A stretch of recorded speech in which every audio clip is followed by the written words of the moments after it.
You're watching Founder Focus with Steve Greenfield on CBT Automotive Network. Welcome to this week's Founder Focus segment, where we dive into the inside stories behind some of the most impressive entrepreneurial journeys.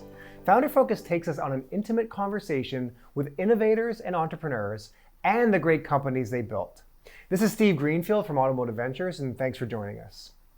This week, I'm excited to welcome our guest, Kelly Price, who founded National Automotive Experts and an administration company, NWAN, a Strongsville, Ohio-based reinsurance and F&I products provider and administrator in 1996, after spending many years as a vice president of finance for an auto dealership group.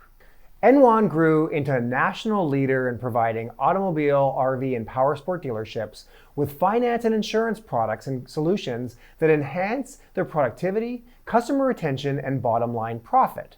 NWAN's reputation for nimble, highly customizable administrative services made them a preferred choice for dealerships nationwide. Kelly built an amazingly mission-centric company focused on providing top-notch and transparent service to every agent partner, dealership, and customer they served. Under her leadership, the company's focus was always on the strength of the relationship and belief that taking care of the customer is the core of what they did. Kelly and her team always took giving back to the community very personally. Part of NWAN's culture is that of constant gratitude.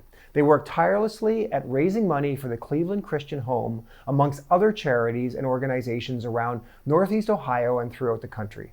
In 2017, Kelly was named an EY Entrepreneur of the Year Award finalists. Portfolio and private equity sponsor Abry Partners acquired the company in 2020, combining complementary sales forces and geographic territories. Today, Kelly serves as EVP of Strategic Ventures for Portfolio. Additionally, Kelly spends a lot of her time as executive director of the Changing Lives Foundation, which is committed to serving those in need who come across hard times related to unexpected events in their lives. She also co-manages her own investment firm. Today, we're going to peel back the layers a bit to understand what motivates Kelly, how she thinks about innovation, and how she built her businesses. So with that, let's welcome Kelly to the show. Kelly, thanks for being with us. Oh, thank you. Thanks, Steve. Well, welcome to the show. It's great to have you here. How did you originally get into the auto industry? Well, it's kind of a funny story, but I grew up actually in the RV industry. My dad was an owner of an RV dealership and developed properties and things like that surrounded around RVs. And I actually was waiting tables at TGI Fridays. And my husband was in school and we were, pretty young and trying to figure out how to make it and that type of thing. And I waited on a couple of guys at lunch and they came in and we were having a wine contest. I knew nothing about wine, but whoever sold the most bottles of wine got a free meal that day. And so I had to sell as many bottles of wine as I could. And the two gentlemen said, "You really need to be in car sales because you just sold us a bottle of wine that we didn't even really want." And I said, "Well, I can't be in car sales. My husband's in school. I need a stable income." And they said, "You'll make a whole lot more selling cars than you will here." And ironically, one of the people that I worked with at TGI Fridays had just left and went to an auto dealer in Cleveland. And I said, "Well, where do you guys work?" And they said, "You don't want to work where we work. Go somewhere and get really good training, and then you can go anywhere you want." And they actually recommended the same dealership that one of our waitresses had just gone to. So I went over and applied, and I got into the business. I was salesperson of the month, the first month on the floor. Wow. They did a very good job, 3 weeks worth of training, really, really in-depth, fantastic training. I'm still very good friends with the person that actually trained me 32 years ago. And so I got into it and I just followed the steps of the sale like they told me to. I paid attention to all the details and I went into finance 6 months later. A year and a half after that, I became the vice president of finance over all of the different stores that they had, as well as became their corporate trainer, and went to Disney and got trained on customer service and taking care of customers. And we wrote a culture training program there at the dealership, and I trained that to all of the associates within the dealership. And really, they were very, very customer service oriented in the business, because it wasn't really what you did back then. In fact, when I was selling cars, it was 1990 at the time that I was in the sales and finance. And I mean, we were still charging a surcharge cost of, doing business, not reflecting the sticker price of the car, and so it was pretty easy to kind of sell that. But the difference was how you treated your customers at that point. And so they were really, really good at that. That's great. So tell us a little bit more about the dealer experience, specifically how that prepared you for this jump into entrepreneurship. Yeah, that's really interesting. So I, from the very beginning, was just a student of my business. I wanted to know everything about it. So when I was even in sales, I wanted to understand how the finance department worked. How could I turn somebody over to the finance department better? And I would go back and I would work the service lane first thing in the morning. And I wanted to understand what was happening back there and how it all worked. So from the very beginning, like the first 6 months in sales, I was like a sponge wanting to absorb it all. And actually how I ended up in finance is I asked if I could write a process model or a training thing, which, we didn't have computers back then. So I actually took a piece of paper and I highlighted it and I made a number 1. And then I wrote on another piece of paper what number 1 meant. And so it was like this diagram. And I said, I was wondering if we could train all the salespeople so they knew how to fill out a buyer's order by using, this training. And then I could tell them, how do you get into finance? And so make a turn. And I, when I got into finance, I actually, studied the front and back of all the contracts. I wanted to go to the administrator. I wanted to sit behind, understand how a claim was handled so that as I was selling it to a customer, that I would understand what was happening on the backside. So we were actually with Pat Ryan and Associates. So I flew to Chicago. I did all that, and all the people that I know from Pat Ryan from years ago, and I really wanted to understand how it all worked. And so I got into finance through that, but I really got interested in the backside of the administration. And so my dealer put me in charge of the reinsurance company. And at the time, I was trying to get reporting, and it was about 18 months behind. Oh. And it was very hard, if I'm supposed to manage claims and manage loss ratios and reporting being 18 months behind, I said, we've got to do something different. I mean, this isn't, so I started looking into things and I said, I think I can do this for you. I think I can really do this. And I went out and I hired somebody to actually write a program to track all of the contracts we would bring in. So initially we started just writing contracts for the dealership. The dealer was great. He said, go do it. That's what you want to do. I'll support you. And so I started doing that, and slowly but surely went from new car service contracts, which was really funny because, when you write a new car service contract, you think you're doing really good as this administrator until you get that actual phone call. And I remember the very first time I got a phone call, my assistant that worked for me at the time, we both looked at the phone and it was a white corded phone with a cord on the bottom of it.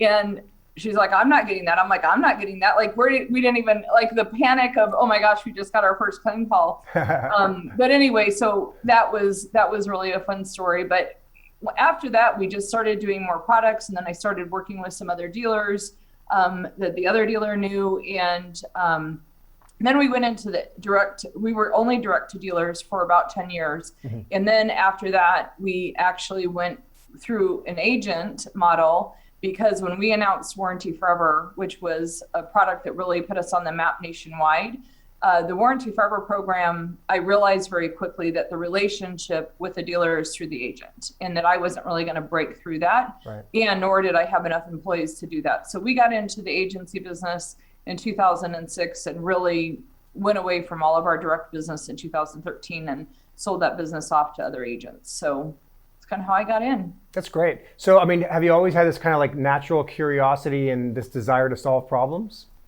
Yeah, it's constant. It never stops. A blessing and a curse? I actually remember being like 8 or 9 years old and watching, I don't know if it was just an Arizona thing. I grew up in Arizona, but I watched the Jerry Lewis telethon all the time. Right. So, and that weekend, like, I would decide that I would run a carnival in our driveway, and I would set up all these little things to raise money, and I would collect pennies from all the neighbors, and they would come and play, I don't know, jacks or whatever I was setting up. I was like 8 or 9 years old, and I would raise all this money to try and figure out how to, so I was constantly doing that. And what I did on the weekends was I would organize my grandmother's checks. She stored all of her checks underneath in her pantry for some reason, all of her expired checks. So I would take them and organize them alphabetically, then I would organize them by dollar amount, and I would, so I've just always been like, I don't know, interested in that kind of stuff. That's great. That's great. So as you reflect back, I mean, what was the biggest aha moment you had as you were building the business? I really, realizing that relationships are that important. The biggest aha moment was, as much as I had a lot of dealers that really wanted our Warranty Forever product, and I would tell them that, we don't deal with agents, that type of thing, and really realizing that there is such a great relationship and a value to an agent representing dealers in the products that they have. And so we really turned our focus to making sure that we were providing the best service possible to not only the dealer, but also the agent, and making sure that we kept that relationship alive. That was probably the biggest aha, is that no matter how great of a product I have, the relationship is much more important, which I knew that from all of the training, but I thought I could go out and build those relationships. And it's very hard to break down those relationships that have been there for years. Yeah, that makes a lot of sense. So you decided at some point it was time to start evaluating whether you wanted to sell your business. It's going to be a really hard decision for an entrepreneur. Walk us through that, how that came about, and what you went through in terms of your mindset during that process. Yeah, it was really the most awful experience I've ever been through, not the outcome, but Right. Only because for many, many years, David, my partner, and Andy, we just said, we're not ever selling. We kept blinders on, and we're like, we're going to run just like this. And about 3 years prior to the actual sale, I was like, I don't understand where all this money is coming from, and how are they doing all these dealer loans? And, as we have grown, so has the industry. So regulatory agencies now are charging more. Now you have F&I Sentinel charging us, and lenders charging us, and everything going on. But we actually make less money to admin a contract today and have a lot more expenses. And so we were trying to figure out, like, how is this all working for everybody? And then they're giving these huge dealer loans and that type of thing. And I just knew they couldn't all be just using their own money, because there just isn't that much money in just adminning the business. And we've been a full reinsurance partner, so we have never held the back end profits. Very little. I mean, there's occasionally where a dealer just isn't big enough to do it, but we typically reinsure that out to our dealer partners. And so we're just relying on that admin fee.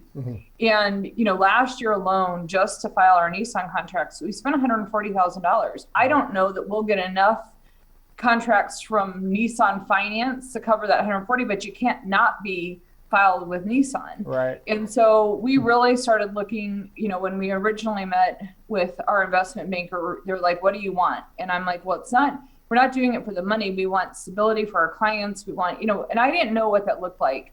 But after looking and talking to quite a few different people, we knew that it had to be a strategic merger. Like, just bringing in a private equity firm wasn't going to help us. That isn't, we knew we needed to consolidate down and have, the ability to spread the SCIC fees across the board, to spread, F&I Sentinel fees across the board, and to be able to, have some synergies that helped us be a more profitable company. Because, like I said, our admin fees haven't gone up as the other fees to do business have. When I started in the business, we didn't file anywhere. We didn't even, nobody even asked me who our insurance company was. So, I was pretty lucky back then. So it just became really apparent that finding a good partner. And then we really just after that went after culture. And we could have probably sold for more if that's all that we wanted was money. But we really wanted to make sure we could take care of our clients, and we had a good partner in the meantime.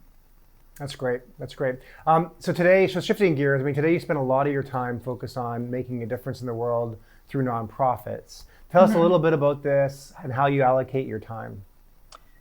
Well, I like to work, so I spend a lot of time I just allow God to kind of put things in front of me of what I'm supposed to be doing. But a couple of years ago, we opened up, myself and actually our team here at NAE opened up a 501c3 charitable foundation called Changing Lives Foundation. And Changing Lives Foundation, we actually set it up because we had an associate that was financially in trouble and had come to me the month before asking, well, actually their manager came to me asking for me to help them with their mortgage.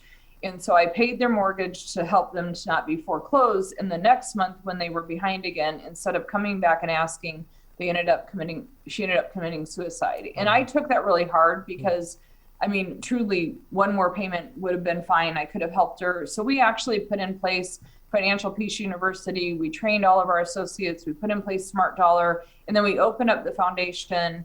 I wanted to do it anyway, but it was really like the catalyst that made it happen. But we put in place the foundation that if in the event you're in catastrophic need, you have somewhere to turn to. So we fund Changing Lives with some business money that associates can go to ask for a grant if they need help.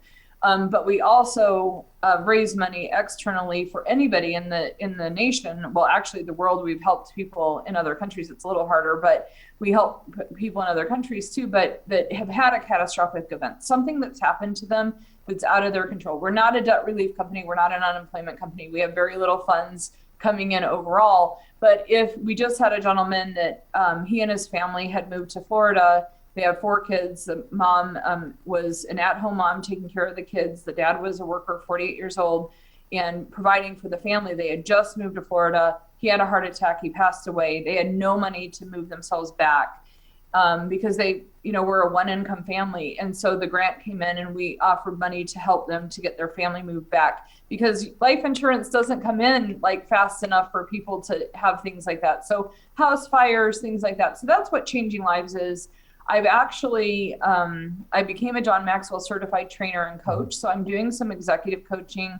And when I do the executive coaching, the money that comes in goes directly to the foundation. That's great. And any training that I do, we're running a Live to Lead event on October 8th, which is a John Maxwell training, but we're running it with all the proceeds going to Changing Lives. So we're just trying to kind of, I look at it and God says, use your talents how you have. And so how can I use my talents? I can help other business owners and things like that, but still be able to give back to Changing Lives. That's outstanding.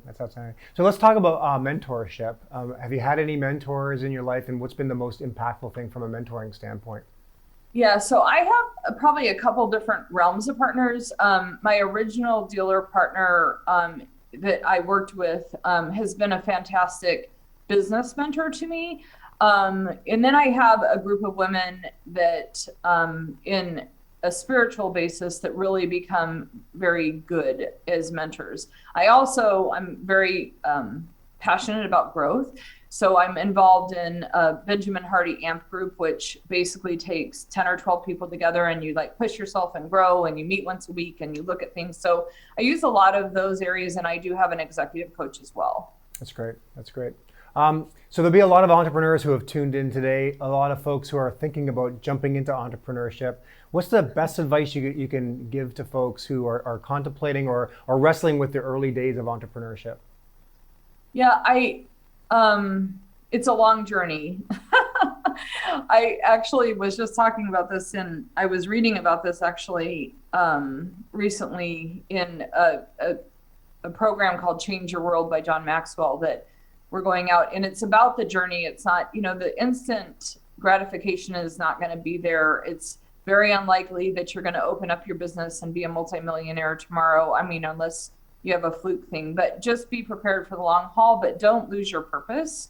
I think that a lot of people make it so much about money, and we never had that. Like we would get questions from early on from agents, how big do you want to be? Like, what do you want to be? And like, my answer was like, however big great is, like, because you have to be really good at what you do and the money will come. And that's what I was taught very early on in, my car sales process. Like the very first couple of weeks, Mike Kuva, the general manager that taught me, now he's a partner in the dealerships, literally taught me, like, pay attention to the details. You'll sell as many cars as you want to if you just pay attention to the details. I was asking him, how could I be salesperson of the month? Because it was a motivator board, like gross, F&I income, used car sales, like a whole bunch of different things. It wasn't just who sold the most cars. And I said, well, how do I win that? And he's like, just pay attention to the details. It will happen. And I was being told by other salespeople on the floor, no, you'll never be salesperson of the month your first month. And I was really confused. I'm like, why not? What would stop me from it? Like, I didn't understand it. And the same thing at Disney. When I went to Disney's management school of training, it was pay attention to the details. Every single night, they go in and clean that park. to make it look like it was the first day it was ever open, so that if it's your first day walking into Disney, you feel like you're getting this great experience. Mm-hmm. And so really, I think as an entrepreneur, you have to pay attention to those details. People have to be first, in my opinion. I guess I would say that. In my opinion, people have to be first. And if you put people first and you pay attention to the details, it's a long journey, but you'll get there. That's great advice, great advice. So if you had a chance to go teleport back in time and spend half an hour with your teenage self and sit down over a cup of coffee and provide them some guidance or advice, what advice would you give yourself back at that age? Well, I was a really bad teenager, so I would give myself a lot of different advice, but I also believed it made me who I am today. So the one thing I've changed in my life the last 2 years is getting up and having time for myself. Mm-hmm. And for 25 years, I got up literally, I only slept like 3 or 4 hours a night. Everybody knew that no matter what time of day they emailed me, I was pretty much responding within a couple of hours. Mm-hmm. In fact, somebody tested me at like 2 a.m. one night. They said they were sitting by their wife and they're like, watch this, I'll email her and she's going to respond. But that's really good, but it's not really good because I wasn't taking care of myself first. So the one thing that I would say, and I work with a group called Inspiring Children Foundation out in Vegas, and they're all young adults, high school and college age kids. And I tell them the biggest mistake I think that I made really to the people that I managed is not taking care of myself first and running as hard as I did, because I came in very scattered. Mm-hmm. I shouldn't say scattered, very intense every single day without a lot of calmness around me. And so I get up in the morning, I do a workout, I spend an hour with God, and then I get ready. By the time I've done anything, I've accomplished more in the first 3 hours than I had for many years all day. And I set my big 3 things that I'm going to accomplish the night before. So when I wake up the next day and I start my job, I know what are the three things I need to accomplish. And I think it would have made me a much better leader and coach of the people that I managed if I would have been calm.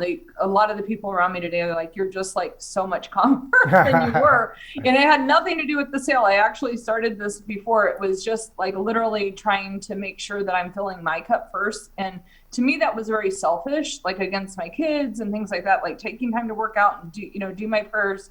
I ran and I wanted to be available, but I never took time for myself. So I would say, don't lose that. If I was going to go back and say that would have been the number one thing I would have recommended, and I do recommend to all the high school and college kids that I mentor, because it really makes a huge difference. That's great. Great advice. So last question, where will we find you in 5 years?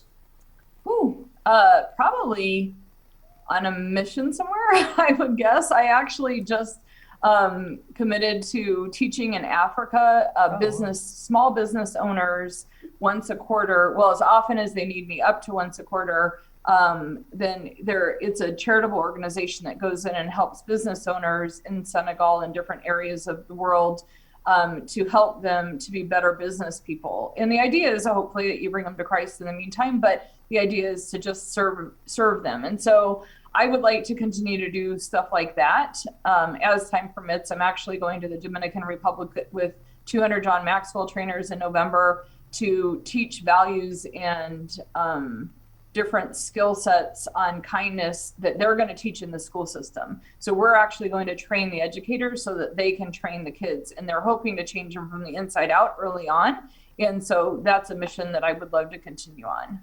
That's outstanding. Well, Kelly, thank you for being generous with your time today and joining us on Founders Focus. It's been great catching up. All right. Thank you, Steve. So that's it for this week's Founder Focus, our dive into the inside stories behind some of the most impressive entrepreneurial journeys. Please feel free to contact me anytime. I look forward to catching up with you to discuss the industry. Thanks for tuning in for this week's Founder Focus, and we'll see you next week. Thanks for watching Founder Focus on CBT Automotive Network.